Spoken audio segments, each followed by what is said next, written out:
जय माँ भगवती, आप सभी को राधे राधे। तो आज हम देवसैनी एकादशी के ऊपर बात करेंगे। देवसैनी एकादशी आने वाली है और बहुत सारे लोग देवसैनी एकादशी करते हैं। और देवसैनी एकादशी का महत्व इसलिए बढ़ जाता है क्योंकि श्री हरि विष्णु उस दिन से 4 महीना के लिए शयन को चले जाते हैं, निद्रा में चले जाते हैं। इस वजह से देवसैनी एकादशी का महत्व ज़्यादा बढ़ जाता है। तो देवसैनी एकादशी का सर्वप्रथम हम आप लोगों को डेट बता देते हैं, क्योंकि डेट जानने के लिए लोग उत्सुक होते हैं और मुझे भी अच्छा नहीं लगता है। बहुत सारे लोग देखते हैं, हम डेट बहुत बाद में बताते हैं पहले, तो इसकी वजह से लोग भी परेशान हो जाते हैं। तो सर्वप्रथम आपको डेट बताते हैं। तो डेट 29 जून को है देवसैनी एकादशी।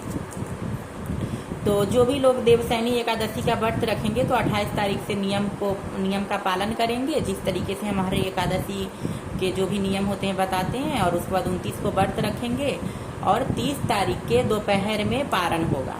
तो चलिए हम आप लोग को टाइमिंग बता देते हैं। तो सुबह 3:18 से 29 जून को एकादशी व्रत प्रारंभ हो रहे हैं, जो कि 30 जून के दोपहर 2:00 पे समापन होगा। तो इसलिए दोपहर के बाद ही पारण किया जाएगा एकादशी का।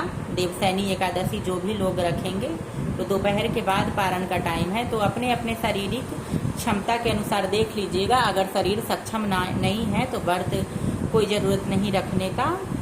भगवान का सात्विक आहार लीजिए और भगवान का कीर्तन कीजिए, यही पर्याप्त है।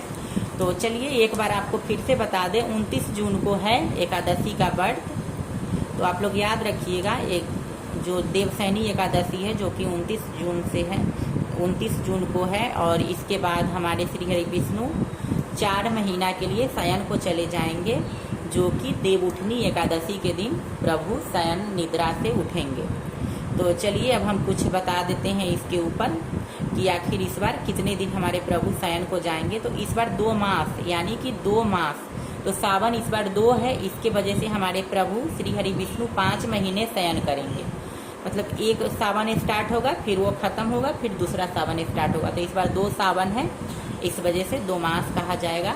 तो चतुर्मास में कौन कौन से कार्य नहीं किए जाते हैं वो हम आपको बता देते हैं। तो जो भी पूजा पाठ आप लोग ये स्टार्टिंग से कर रहे हैं, जैसे बृहस्पति हो गया, 16 सोमवार हो गया, तो ये सब जो व्रत होते हैं, ये कोई जो है सो संतोषी माता का शुक्र का भी व्रत रखते हैं, कोई वैभव लक्ष्मी का व्रत रखते हैं। तो ये सब व्रत जैसे आप लोग का चल रहा है उसी तरीके से चलेगा, इसमें कोई रोक टोक नहीं है। न्यू व्रत का स्टार्टिंग चतुर्मास में नहीं होगा।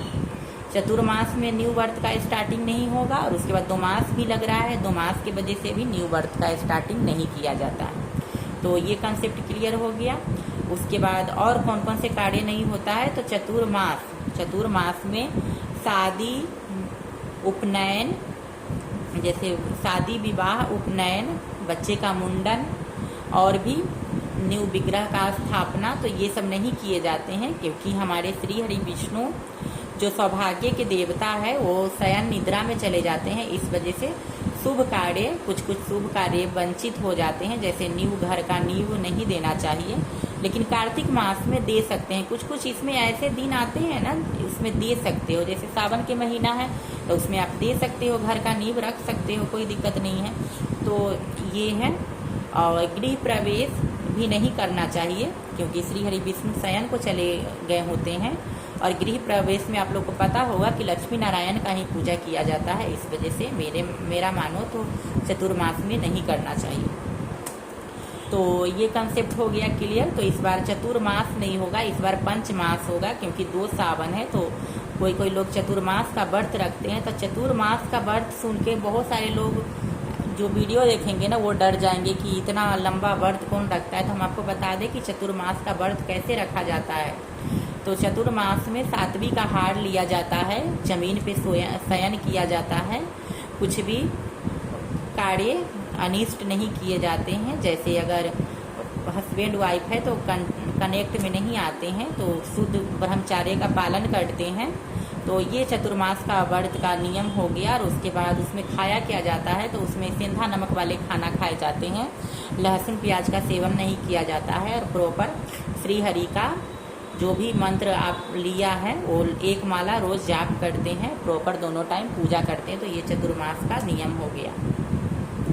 चतुर्मास में बहुत सारे ऐसे चीज़ होते हैं जो खाना भी वंचित माना जाता है, तो उसके ऊपर हम आपको हर मंथ में वैसे कुछ ना कुछ जो है सो रोक होता है हमारे जो सनातन धर्म है उसमें। तो इस पे हम कभी और वीडियो बनाएंगे, अभी फ़िलहाल हम आपको समझाते हैं इस पे। तो यही है।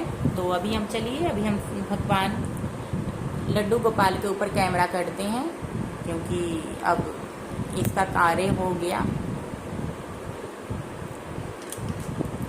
तो आप लोग अगर कर रहे, आप लोग अगर करना चाह रहे हो तो कोई दिक्कत नहीं है, आप लोग आराम से कर सकते हो प्रभु का पूजा।